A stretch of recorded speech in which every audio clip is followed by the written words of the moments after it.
el domingo. Vamos a hablar de otras cosas, porque el Banco de México, pidió al gobierno de López Obrador la adopción de medidas que proporcionen un ambiente de confianza y de certidumbre para la inversión. Esto, a pesar de lo que se dice, pues no se ha conseguido. Doctor Raimundo Tenorio, profesor emérito del TEC de Monterrey, ¿cómo te va? Muy buenos días. Muy buenos días, mucho gusto de saludarte, Alejandro. Bueno, pues yo no sé cómo interpretar que hay una señal por acá, otra señal por acá, que si el Banco de México, que si la calificadora fulana, que si la calificadora sutana, ¿cómo interpretar esto que dice ahora el Banco de México, doctor?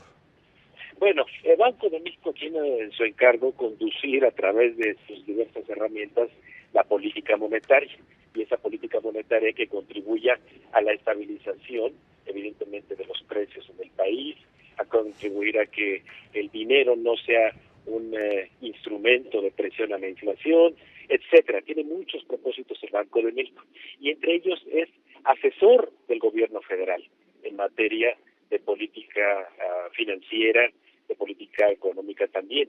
El Banco de México no pretende conducir la política económica, pero recuérdense que el Banco de México también capta mes a mes el corazón, el sentir de la economía a través de la encuesta mensual que hace al sector privado de la economía respecto de aquellos factores que inhiben el crecimiento económico. Y en las últimas encuestas, al menos las últimas 4, ha aparecido, al menos en los 5 primeros lugares de esas encuestas que aplica el Banco de México, la opinión del sector privado de que las condiciones de seguridad y confianza a la inversión no son las mejores.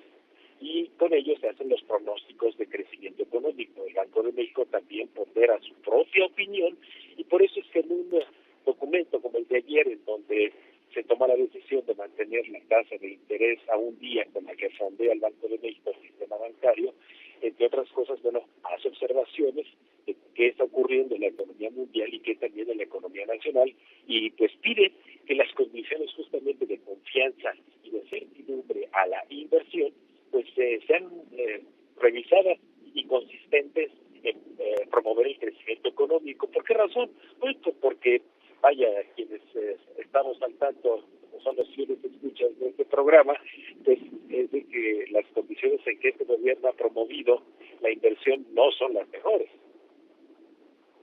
Sí, no, es complicado en un ambiente como el que estamos atravesando en este momento en México, tener la confianza cuando desde Berlín o desde Tokio, desde Seúl o desde donde sea, se observa a México como un posible destino de inversiones que no son, Ahora, que no son pocas, no son menores.